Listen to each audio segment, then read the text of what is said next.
Hello, I'm Liam. I'm 23 and I fix marketing campaigns for a living. Or at least I try to. I've been at this agency in Chicago for a while, still the new guy, still learning the ropes.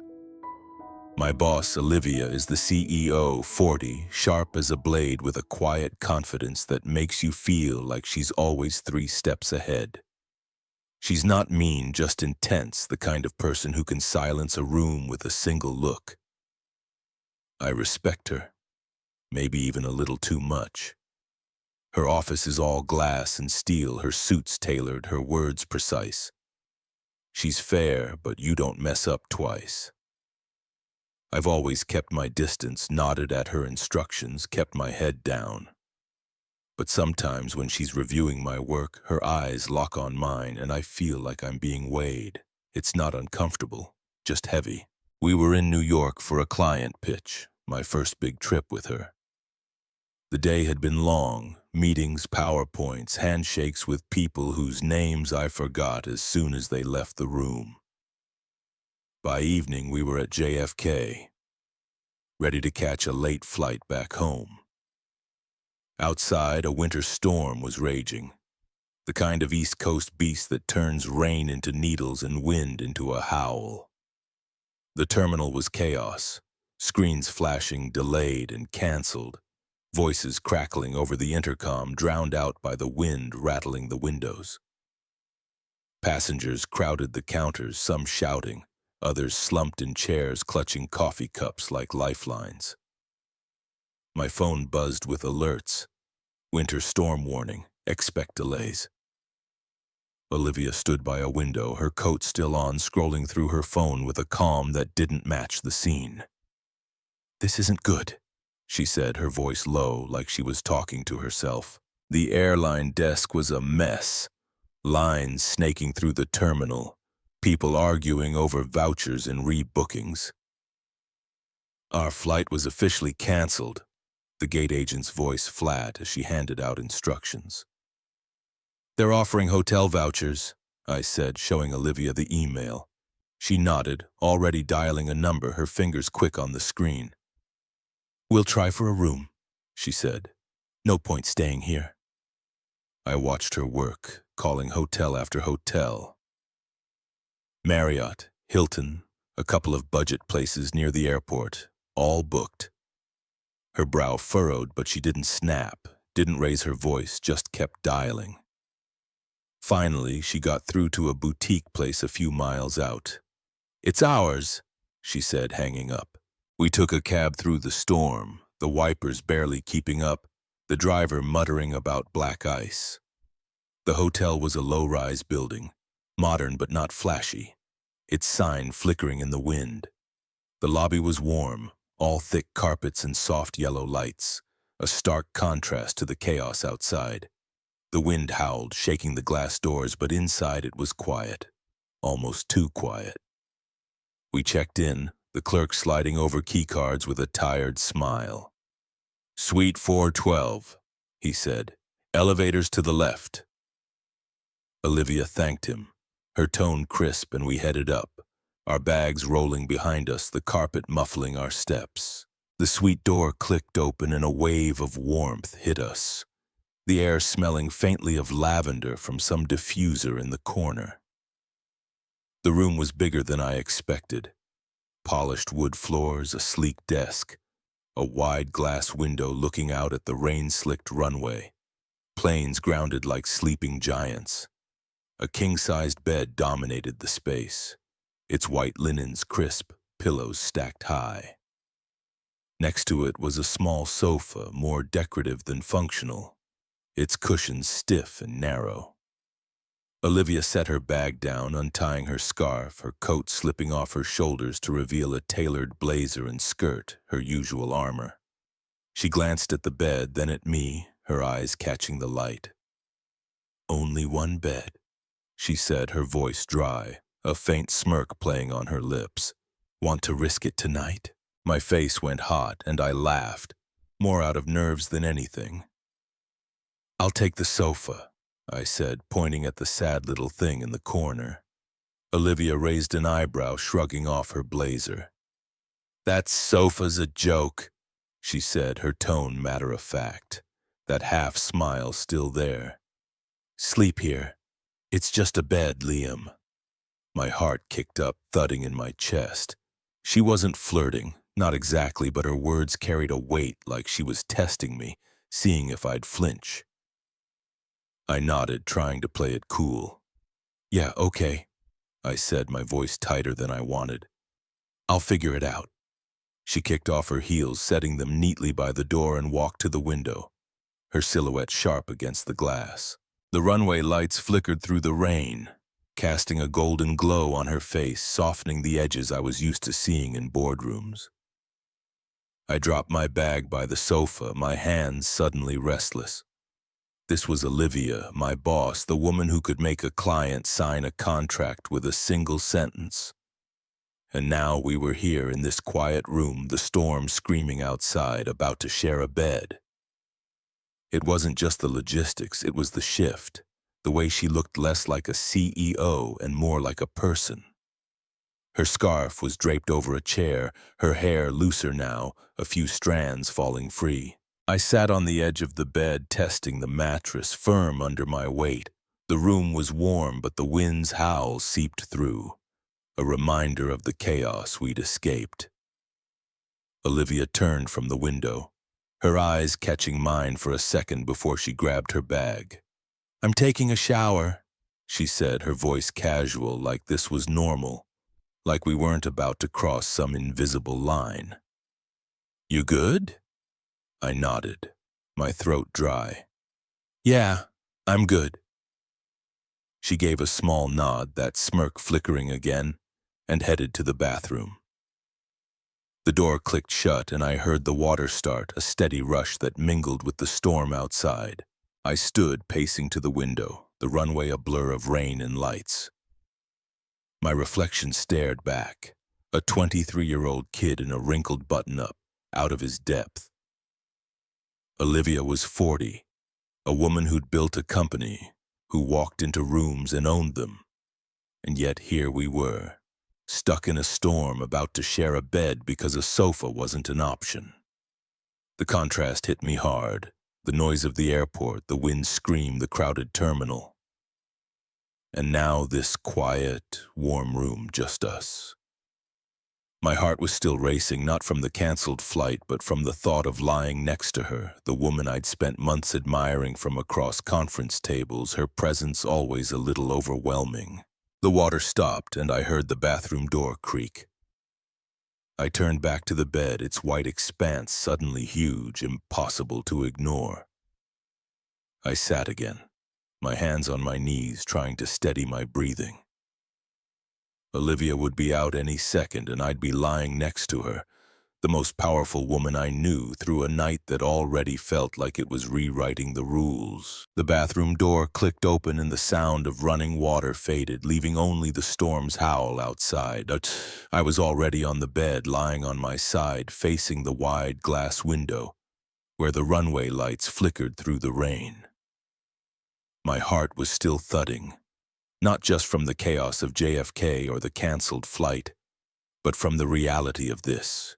Me, Liam, 23, about to share a bed with Olivia, my CEO, the woman who could make a room full of execs sit up straight with one glance. I kept my eyes on the window, the rain streaking across it, trying to act like this was no big deal, but it was.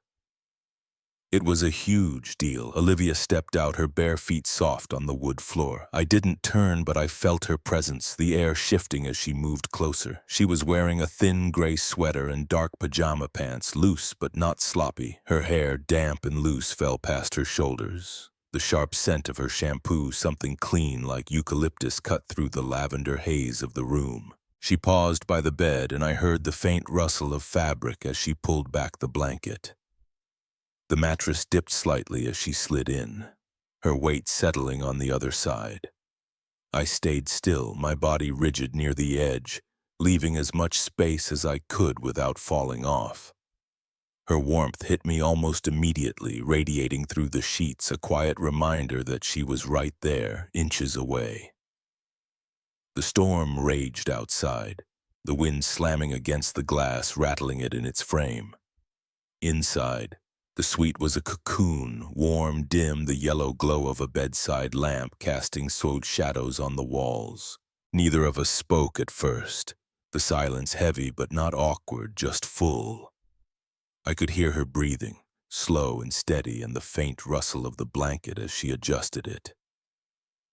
"Those clients today," she said finally, her voice low, a little playful. "Think they'll ever stop asking for neon fonts?" I laughed, a quick huff, grateful for the break in tension. "Not a chance," I said, still facing the window. "They probably think Comic Sans is cutting edge."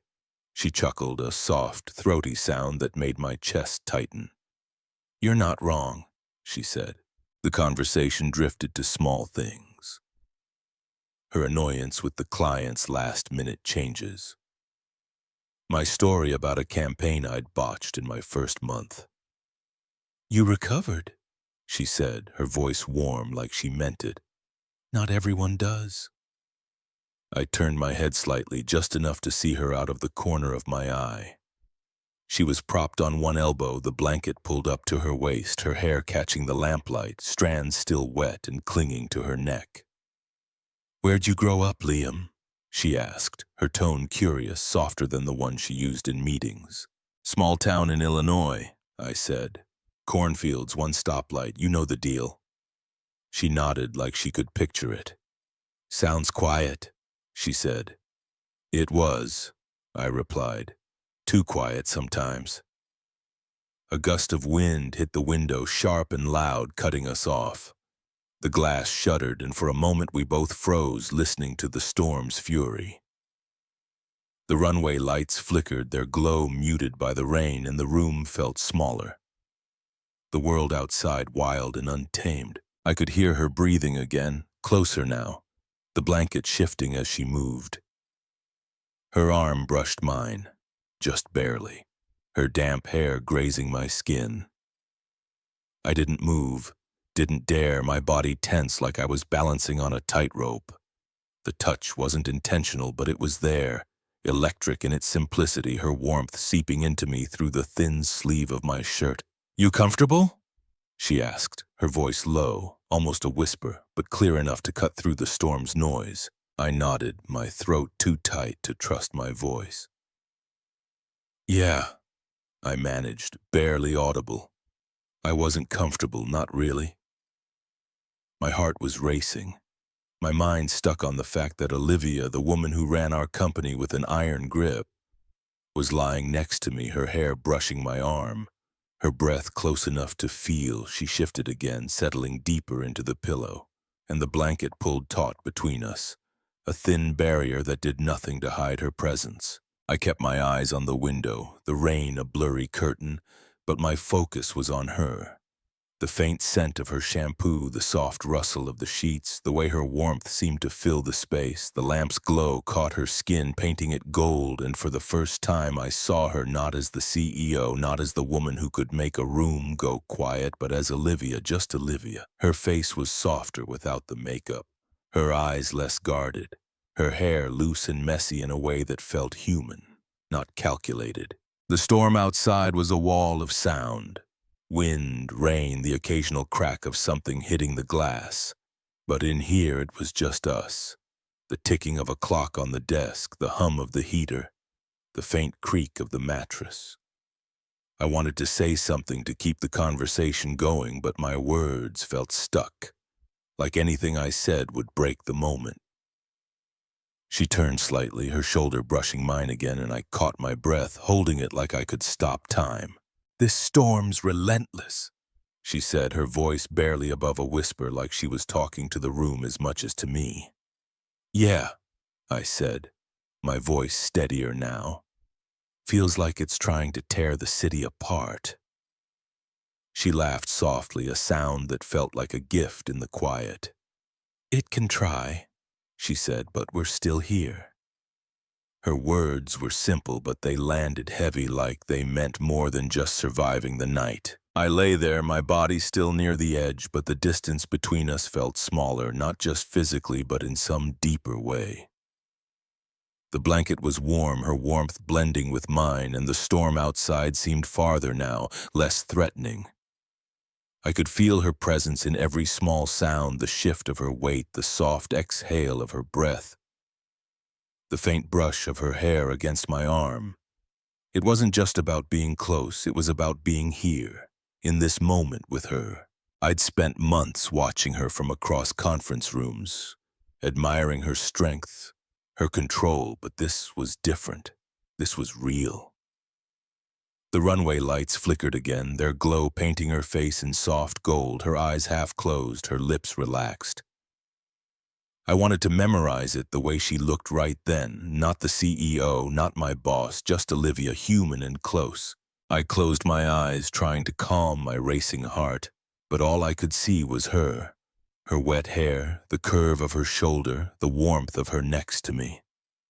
The storm kept raging, but in here, under the same blanket, it was just us. And that was enough. A sharp crack jolted me awake. The sound of something heavy slamming against the window. The storm was at its peak, the wind howling like a living thing, rattling the glass in its frame. I blinked, my heart thudding, the blanket warm but heavy across my chest. Olivia was already up, propped on her elbow, her hair a dark curtain falling over one shoulder. The faint light from the runway outside caught her face, her eyes wide, alert, but her lips pressed tight like she was holding back a shiver. "You okay?" I asked, my voice rough from sleep, sitting up slightly.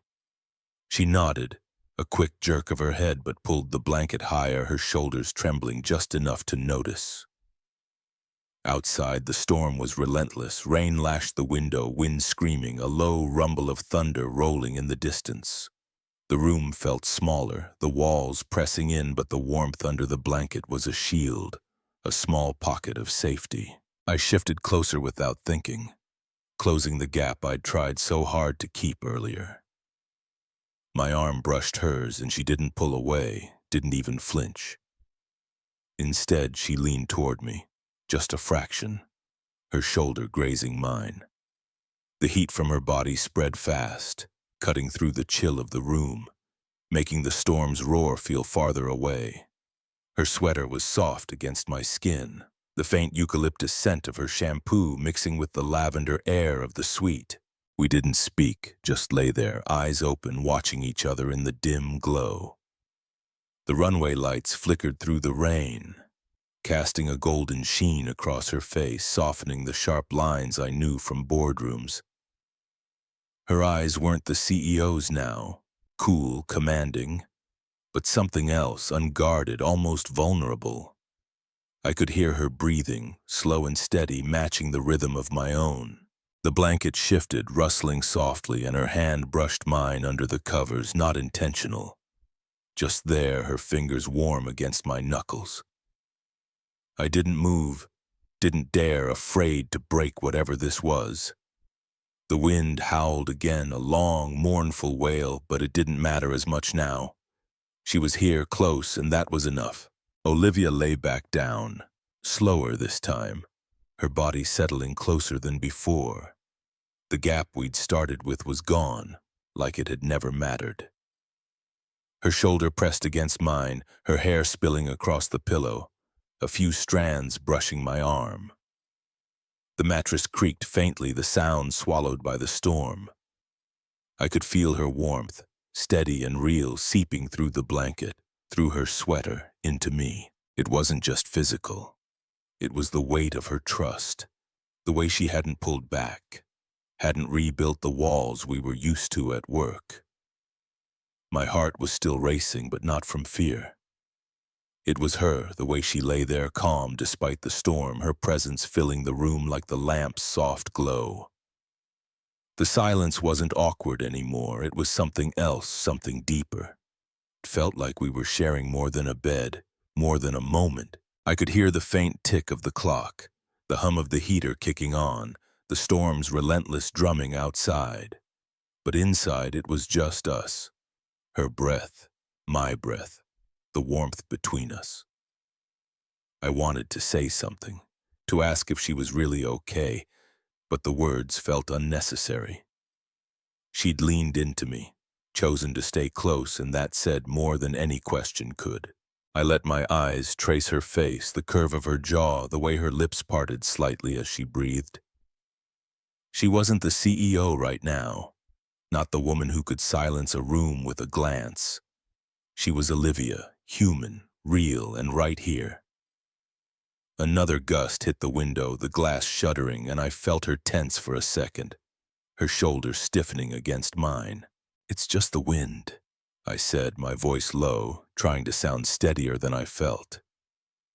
She nodded, her lips curving into a small, almost invisible smile. "I know," she said, her voice soft, barely above a whisper.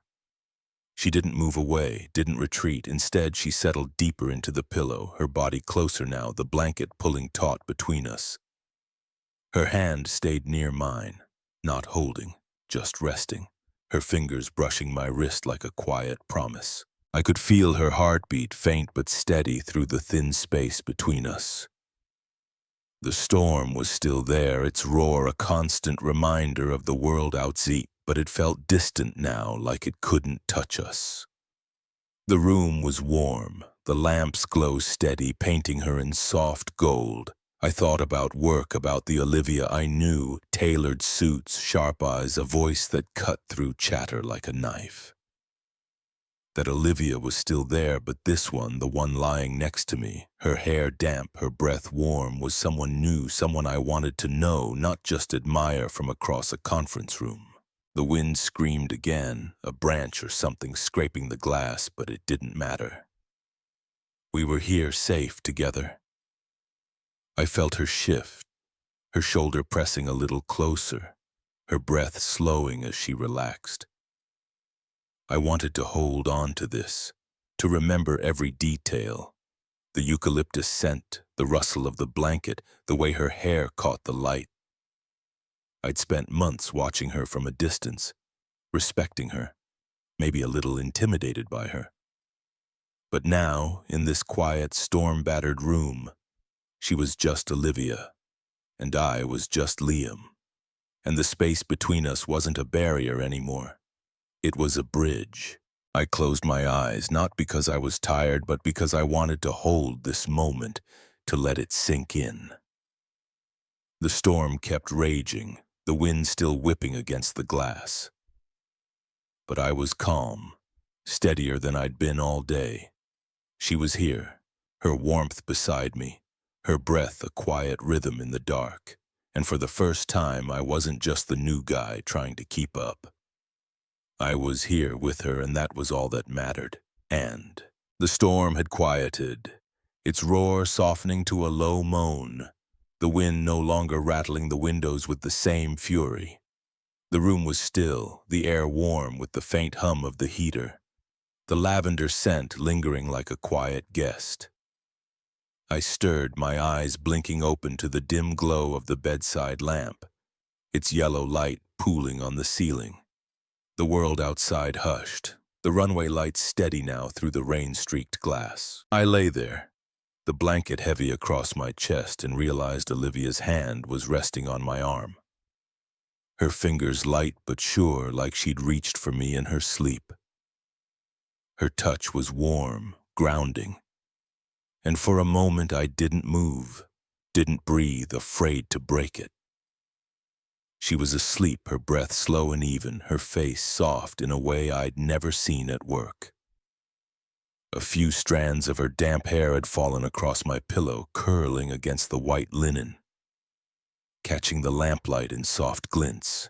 Her sweater was slightly bunched at the shoulder, her body curled toward me, close enough that I could feel her warmth through the blanket. The sight of her, Olivia, the CEO who commanded boardrooms, now just a woman sleeping beside me, hit me hard. Not because it was dramatic, but because it was real, unguarded, like she'd let me see something she kept hidden from the world. I shifted slightly, my arm tingling under her hand, and for a second I thought about moving away, putting that careful distance back between us. It's what I would have done at work, kept it professional, kept the lines clear. But I didn't. I stayed, my body still, my eyes tracing the curve of her cheek, the way her lips parted slightly with each breath. The room felt separate from everything. The storm, the airport, the office, like we'd slipped into a pocket of time where nothing else could reach us. The heater clicked. A soft sound and a sliver of light from the hallway slipped through the gap in the curtains, painting a faint glow across her face. She looked peaceful, not like the woman who could silence a room with a glance, but like someone who trusted me enough to sleep this close. She stirred, her body shifting, and her hand slid from my arm to my chest, a fleeting touch before she pulled it back, still asleep. The movement was small, unconscious, but it sent a jolt through me. My heart kicked up like it had back at JFK when she'd first suggested sharing the bed. It wasn't about the touch itself. It was what it meant. The way she'd let her guard down, let herself be close without hesitation. I stared at the ceiling. The plaster faintly cracked and tried to steady my breathing. The storm was quieter now. Just a soft patter of rain, but the memory of its howl lingered. A reminder of how we'd ended up here, inches apart, sharing a blanket, a bed, a moment. At work, I knew the Olivia in tailored suits, sharp eyes, a voice that cut through noise like a knife. That Olivia was still there, but this one, the one sleeping beside me, her hair smelling faintly of eucalyptus, her breath warm against my shoulder, her hand leaving a ghost of warmth where it had touched, was different. I wanted to protect this, not just her, but this feeling, the quiet trust, the way the room held us like a secret. I'd spent months admiring her from a distance, impressed by her strength, a little intimidated by her presence. But now, in the soft glow of the lamp, she was just Olivia and I was just Liam. And the space between us wasn't a barrier anymore. It was something shared. The heater hummed, the clock ticked, and the faint sound of her breathing filled the room, steady and calm. I wanted to hold on to every detail. The weight of the blanket, the faint creak of the mattress, the way her hair spilled across the pillow. I'd never been this close to her, never seen her this way. And I knew I'd carry this moment long after we left this room. The storm had forced us here, but it was more than that. It was her letting me stay, her hand on my arm, her trust in the dark. I didn't want to sleep, didn't want to lose this to the morning when we'd go back to being boss and employee, when the lines would snap back into place. She shifted again, her shoulder brushing mine, and I felt her breath catch for a second before settling. The light from the hallway flickered, the curtains swaying slightly, and I could see the curve of her neck, the way her sweater clung to her collarbone. It wasn't about wanting her, not in the way people might think. It was about this quiet, this closeness, the way she'd let me see her without the armor. I'd always respected her, looked up to her, but now I felt something else, something I couldn't name yet. Not love, not yet, but a pull, a need to keep her safe, to keep this moment from slipping away. The storm was barely a whisper now, the rain a soft drizzle, the wind no longer shaking the glass. The room was warm, the lamp's glow steady, and I could hear the faint hum of a plane engine outside. Maybe the first one moving since the cancellations. The world was waking up, but in here, it was still just us. The clock ticking, the blanket heavy, her warmth a constant beside me. I thought about the morning, about packing up, heading back to the airport, slipping back into our roles. But right now, those roles didn't exist. It was just Olivia, just Liam, just this bed and this night. I closed my eyes, not because I was tired, but because I wanted to hold on to every second of this. The eucalyptus scent, the soft rustle of the blanket, the faint pressure of her shoulder against mine. The storm had brought us here, but this moment was ours and I wasn't ready to let it go. I lay there listening to her breathe, feeling the weight of her trust, and knew I'd never forget this night, this room, this woman beside me.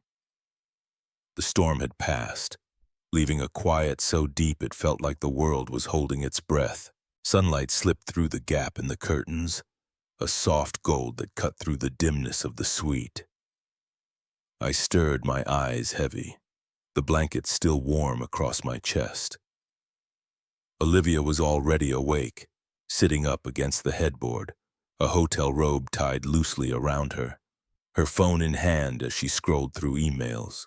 Her hair was dry now, falling in soft waves, and the lamplight caught the curve of her jaw, making her look both familiar and new. I blinked, my heart giving a small kick as our eyes met. She smiled, a small, easy curve of her lips, nothing like the sharp nods I got in the office. I smiled back, sitting up, the mattress creaking under my weight. "Morning," I said, my voice rough from sleep.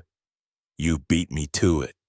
She set her phone down, leaning back against the pillows. "Always do," she said, her tone light, teasing. "Next time I'm still not letting you take the sofa." I laughed, rubbing the back of my neck, the memory of last night flooding back. Her hand on my arm, her breath close, the storm's howl fading under the warmth of the blanket we'd shared. The sofa sat in the corner, small and stiff, a reminder of the choice we'd made. "Noted," I said, swinging my legs over the side of the bed, "but I'm holding you to that." The room was quiet, the air still carrying a faint lavender scent. The heater's hum was replaced by the soft buzz of the city waking up outside. The runway was visible now, planes moving slowly, their lights steady in the clear morning. The storm was gone, leaving only wet streaks on the window and a faint chill in the air. Olivia stood, stretching, her robe slipping slightly at the shoulder, revealing the edge of her sweater. She moved to the desk, packing her laptop with the same precision I'd seen in boardrooms, but there was something softer in her now, a looseness that hadn't been there yesterday. I grabbed my bag, stuffing my clothes in, my hands moving on autopilot while my mind replayed the night, her hair brushing my arm, her quiet trust, the way the storm had made us feel like the only two people in the world. We didn't talk much as we got ready. I splashed water on my face in the bathroom, the mirror showing a guy who looked both tired and alive, like I'd crossed some invisible line. Olivia was by the window when I came out, her coat back on, her scarf draped over her arm. "Taxi's on its way," she said, glancing at me. "Flight soon." I nodded, zipping my bag. "Back to reality," I said, half joking, but the words felt heavier than I meant. She looked at me, her eyes steady like she heard the weight too. "Something like that," she said, a small smile tugging at her lips. The hotel lobby was quiet, the thick carpet muffling our steps, the yellow lights warm against the morning's gray. Outside, the taxi was waiting, its engine idling, the driver scrolling his phone. We slid into the back seat, our bags between us. The city was waking up around us. Horns honking, pedestrians weaving through crosswalks, the air smelling of wet pavement and exhaust. Olivia looked out her window, her profile sharp against the glass, and I wondered if she was thinking about last night, about the bed, the blanket, the way we'd lain so close. I didn't ask. It wasn't the kind of thing you brought up in a cab on the way to JFK. The airport was calmer now, the chaos of last night replaced by a steady hum of travelers, the screens showing flights back on schedule. We checked in, grabbed coffee from a kiosk, and sat at the gate, the plastic chairs cold under us. Olivia sipped her coffee black, no sugar, her eyes scanning her phone. I watched her, the way she held herself, all business again. But there was a difference, a softness in the way she glanced at me, a shared secret in the way our eyes met. "You did good yesterday," she said suddenly, not looking up from her phone. "The pitch, you held your own." I blinked, caught off guard. "Thanks," I said, my voice quieter than I meant. "Learn from the best." She smirked, just a flicker, but it felt like a nod to more than just work.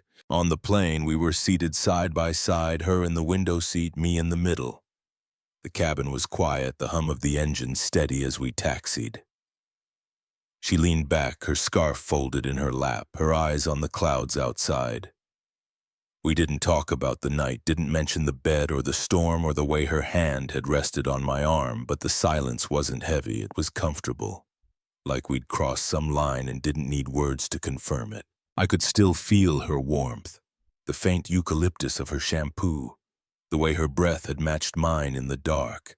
I looked out at her window, the clouds thick and white below us, and thought about the storm, the way it had forced us together, the way it had changed something I couldn't quite name. She shifted, her shoulder brushing mine, and I caught her eye. She didn't smile, but her look was steady, like she was seeing me. Not just the new guy in marketing, but me. "You okay?" she asked, her voice low, almost lost in the engine's hum. I nodded, a small smile breaking through. "Yeah, you?" She nodded back, her lips curving just enough to notice. "Yeah." That was it. No big declarations, no need to dissect what had happened. It was enough. The flight landed in Chicago, the city gray and cold under a clear sky. We grabbed our bags, navigated the terminal, and stepped into another cab, this one heading back to the office. The world was back to normal. Meetings, emails, deadlines waiting. But something had shifted. The silence between us wasn't the same as it had been before New York. It was warmer, easier, like we'd carried a piece of that night with us. I could still hear the winds howl, feel the weight of her hand, see the golden glow of the lamp on her face. It wasn't about what we'd said or done. It was about what we'd shared, a moment that didn't need a name to be real.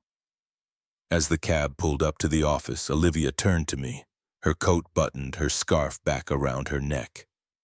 "Good work, Liam," she said, her voice all business again, but her eyes held that same softness from the morning. "Keep it up." I nodded, my throat tight. "Will do," I said.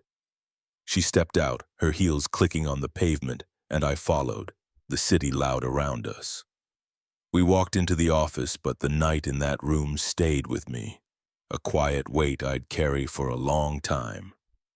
The story of Liam and Olivia caught in a storm and sharing a single bed unveils a profound life lesson.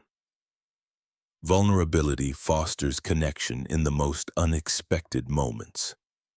Amid the chaos of a raging storm, their shared silence and fleeting touches reveal that true intimacy often lies beyond titles and roles, in the raw human moments where walls come down. Liam's racing heart and Olivia's unguarded presence remind us that life's disruptions, like a canceled flight, can create spaces for trust to bloom, stirring emotions of awe and longing. This tale urges us to embrace the courage to be open, to see others beyond their facades, and to cherish the quiet bonds that form in life's storms. Have you ever found connection in an unexpected moment? Share your story in the comments. We'd love to hear it. Subscribe and hit the bell for more heartfelt tales that inspire and move.